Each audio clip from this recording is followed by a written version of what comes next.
shocked the world. They shook up the college. Listen, man, listen.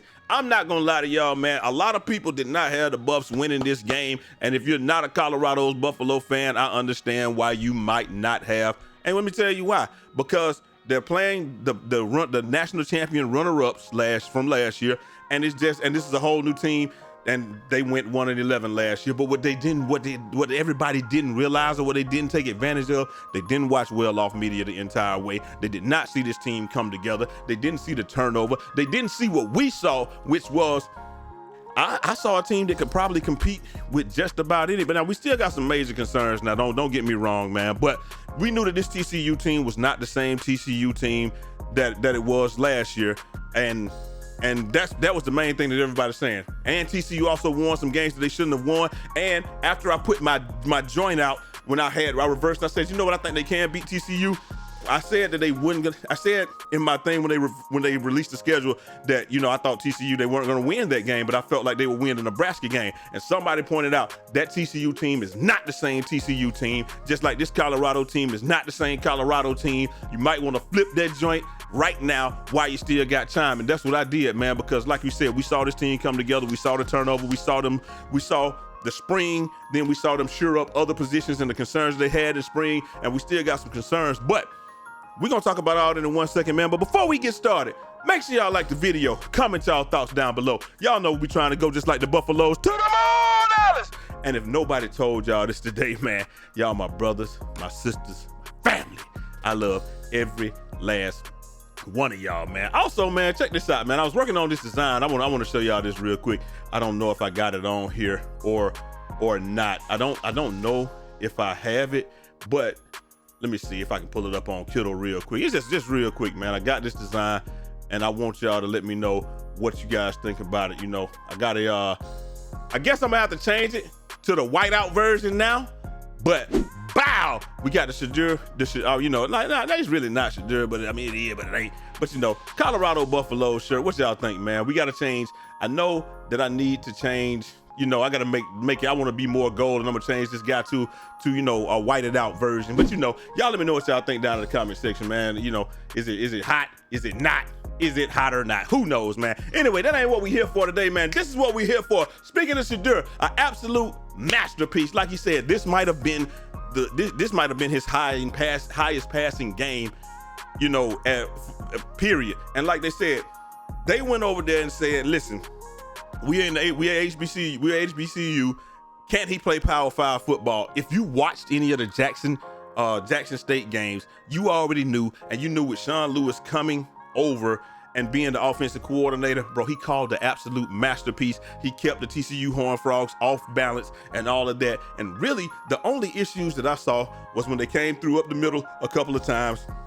Really didn't see anything coming around the ends very much, maybe a couple times, but my biggest concern was right up the middle. Now, we know Ty Brown's supposed to be up the middle. He's not there right now. And you know, obviously that's going to show a little bit because this is who's practicing the entire time, and then now he's not going to start. So now you have a backup starting, and he did a great job and the best job that anybody could do. Anyway, Deion Sanders, 38 of 47, only missed 9 balls today. 2 of them were overthrows. I think one of them was a drop on a deep pass, but they got a handle on that. 510 yards passing in his Power 5 debut and 4 touchdowns. Hey, Savion Wilkerson did a great job. Yeah, 13 carries, 45 yards and a touchdown. That young boy, Dylan Edwards, AKA D-Easy. Listen, man, 5 receptions, 135 yards, and 3 of them things. I said 3 of them things, 3 touchdowns, man. Hey, listen, bro. Those guys came out, did an absolute awesome job, and I would be remiss if I didn't talk about Travis Hunter. Made every big play, big interception, big catches, big everything. If you said big something, I guarantee that Travis Hunter's name was next to it today, because that's just how it went. And we're gonna just look. Dylan Edwards with 24 yards rushing. Hankerson had 21. Hey, we don't care about Shadur. He didn't even run the ball. He had opportunities to take off. He stayed in the pocket, went through his progression, did his thing. Dylan Edwards, like we said, you see Travis Hunter, 11 catches, 119 yards, big third down catch. I was thinking 36 yards on third down when they needed like 16 yards. big catch up the middle. Jimmy Horn Jr., he had the most quiet 100-yard game that you'd ever see. He was there every time he needed him. 10-yard average and a touchdown on a great scramble drill. Went up, was supposed to run the post. He saw, hey, you need help, broke out. Like I said, this might be the most quiet 117-yard game that you'd ever see. Xavier Weaver, 6 catches, 118 yards, and a big catch down the sideline when they needed him most. Man, listen, these guys really did their thing. And like I said, Jace Feely with a big 49-yard field goal.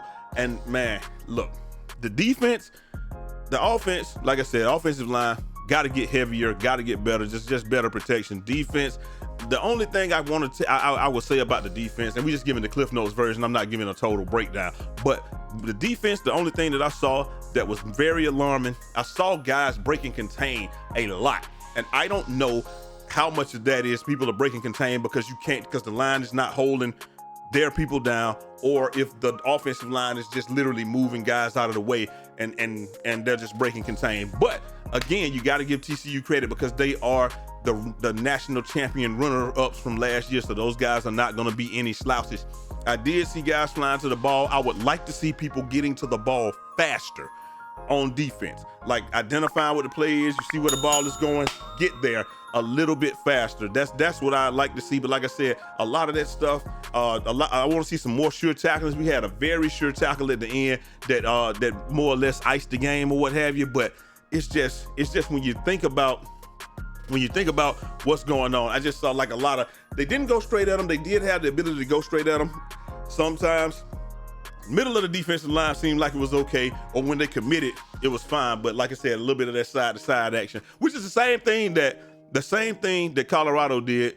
You know, it seems like TCU did. We're gonna beat you side to side, sideline to sideline, more than just going straight at you, even though TCU did have the ability to go straight at them. I want to see Colorado probably go straight at them a little bit more, but you have to play the cards you're dealt, and Shedeur did an awesome job of just taking what the defense give him. You see 8 in the box, we throw it. You see 7 and 7 or less, you're running it.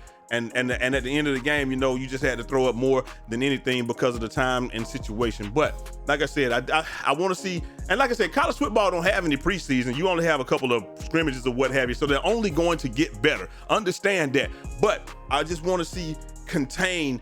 Hey, I want to see the point held or setting the edge as defensive ends more than getting after the ball. I want them setting the edge and just holding contain. And the defensive backs, awesome job. I did see a lot of times something that I did like, where they did not let the guy get outside of them to the sideline very much. And then we'll do a breakdown on video. I'm gonna do like 5 or 6 plays. We'll break those down. But I saw him, maintain his outside leverage and force the runner up the middle back to his helping out. Beautiful. These guys are great, are beautifully coached, and they are ready to play football. Now, I'm not pronouncing them national champions yet, but listen to me. They're gonna shock a lot of teams this year. And when you can put up offense ain't the problem. I'm gonna tell you that right now. When you can put up 500 yards in the air, no interceptions, and 4 touchdowns, offense is not the problem.